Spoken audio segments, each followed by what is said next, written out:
Alamin ang latest weather update ngayon dito sa Sir Aris Official Weather News Today.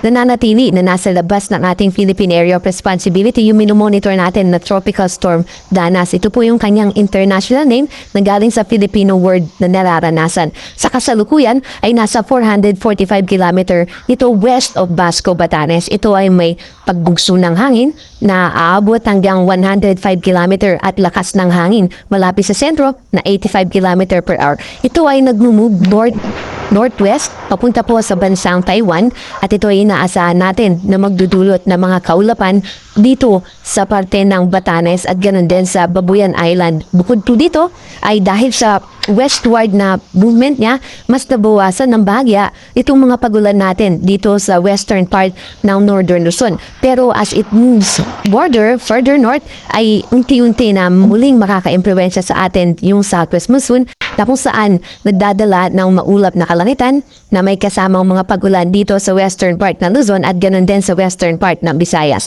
Kahit po malayo na yung bagyo, hindi po ibig sabihin ito ay hindi na tayo makakaranas ng pagulan dahil yung hanging habagat po nararanasan po natin ito taon-taon sa ganitong buwan mula July hanggang October.